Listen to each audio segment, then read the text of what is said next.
Istri sang penguasa. Part 39. Keesokan paginya, Seren bangun pada jam seperti biasa. Dia telah mencoba agar bisa bangun lebih pagi dari sang suami. Namun tetap saja, Juda yang selalu bangun lebih dulu. "Selamat pagi sayang," sapa Juda ketika melihat sang istri mulai membuka matanya. "Selamat pagi. Apa kamu tidak pernah tidur? Kenapa selalu kamu yang lebih dulu bangun padahal aku sudah memasang alarm untukku agar bangun lebih awal darimu?" Seren mengeluh kepada Juda sambil merapikan ikat rambutnya. "Untuk apa bangun pagi-pagi? Lagi pula tidak masalah kamu bangun pagi atau sedikit siang. Tidak ada pengaruhnya sama sekali bagiku," jawab Juda dengan entengnya. "Memang tidak berpengaruh. Namun setidaknya sebagai istri, aku bisa menyiapkan keperluanmu. Sayang, itu sama sekali bukan masalah penting. Lagi pula kamu yang selalu menyiapkan sarapan meskipun aku yang bangun lebih pagi. Jadi, tidak perlu lagi mempermasalahkan ini." "Oke," jelas Juda dengan sangat lembut. Iya, aku tidak akan mempermasalahkan ini lagi." "Sayang, jam berapa pestanya akan dimulai?" "Sepertinya Henry sangat sibuk mempersiapkan acara ini. Sampai kita tidak melihatnya selama beberapa hari."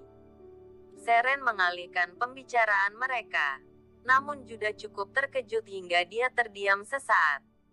Bukan karena dia merasa cemburu karena Seren menanyakan Henry, tapi karena kata sayang yang Seren ucapkan. Itu membuat hati Juda seakan melayang. "Sayang, terdengar enak di telinga," pikir Juda sebelum menjawab pertanyaan Seren. "Pestanya akan dimulai sore hari. Jadi, kita memiliki banyak waktu untuk melakukan persiapan. Baiklah, kita bisa sedikit bersantai sebelum pesta nanti dimulai."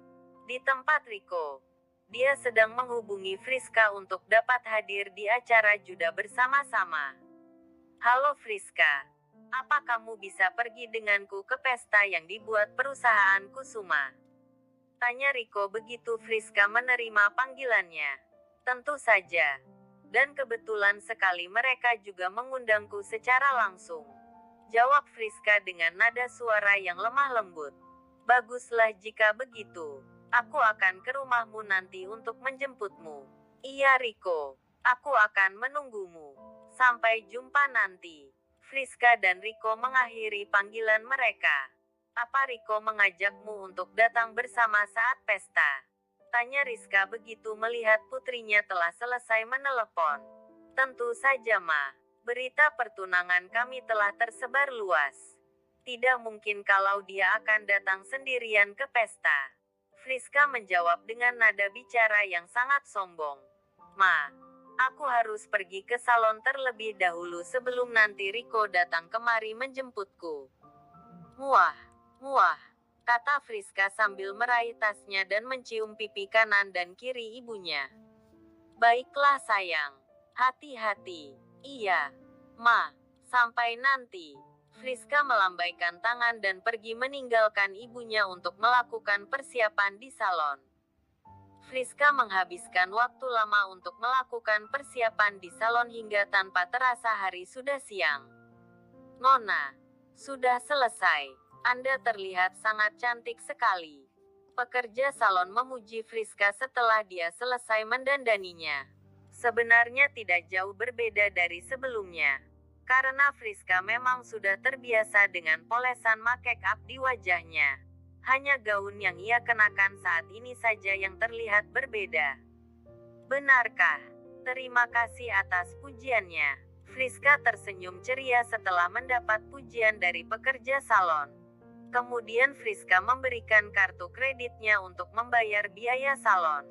"Ini kartu kredit Anda Nona." "Terima kasih." Pekerja salon memberikan kembali kartu kredit Friska setelah selesai melakukan transaksi. "Terima kasih kembali. Kalau begitu saya akan pergi sekarang. Saya bisa terlambat ke pesta nanti." Friska berdiri dari duduknya dan beranjak pergi. keluar dari salon. "Baik Nona, silahkan datang lagi," teriak salah satu karyawan salon yang mengantarkan Friska hingga keluar dari salon. Friska kembali mengendarai mobilnya pulang ke rumah keluarga Atmaja. Di sana sudah ada Riko yang menunggunya untuk bisa pergi ke acara pesta bersama. "Riko, apa kamu sudah lama menunggu?" tanya Friska begitu dia tiba di rumah dan melihat Riko sedang duduk di kursi ditemani Budi, ayahnya. "Friska, kenapa kamu lama sekali? Riko telah menunggumu lama di sini," tanya Budi lembut kepada sang putri. "Maaf Pak, salonnya penuh. Jadi aku harus menunggu hingga tiba giliranku." "Maaf ya Riko," Friska berkata kepada Budi dengan wajah menyesal kemudian beralih pada Riko. "Tidak Papa, lagi pula kita masih punya waktu. Jadi tenang saja. Sayang kamu cantik sekali. Aku yakin kamu akan jadi wanita paling cantik di pesta nanti." Riko mengelus lembut pipi Friska. Kemudian memperhatikan penampilan Friska lalu memujinya. "Jangan bicara seperti itu. Aku jadi malu.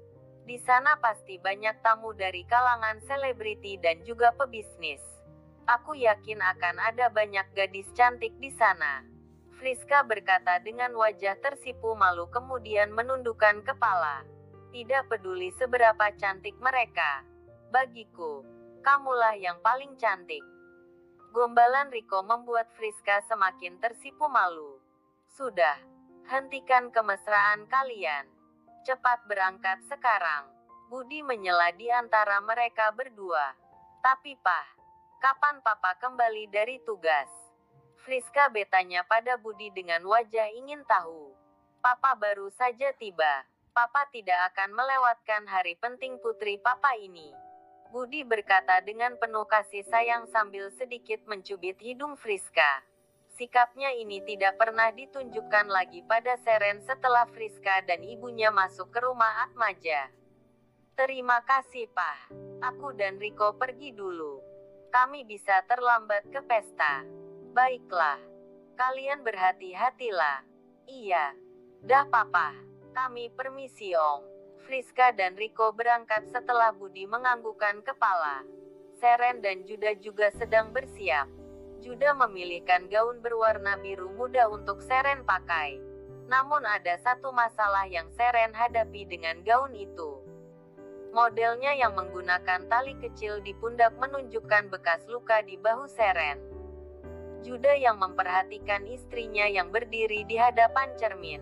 "Ada apa sayang? Kita akan ke pesta. Tapi kenapa wajahmu justru terlihat tidak senang?" tanya Juda yang berdiri di belakang Seren dengan kedua tangannya melingkar di bagian pinggang Seren. "Lihatlah bekas luka nih. Ini sama sekali menggangguku ketika mengenakan gaun.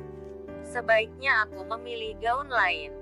Seren dengan wajah sedih menunjuk bekas luka di bahunya kemudian hendak berbalik dan mengganti gaun lain. Tapi Juda menahannya. "Kamu sangat cantik menggunakan gaun ini.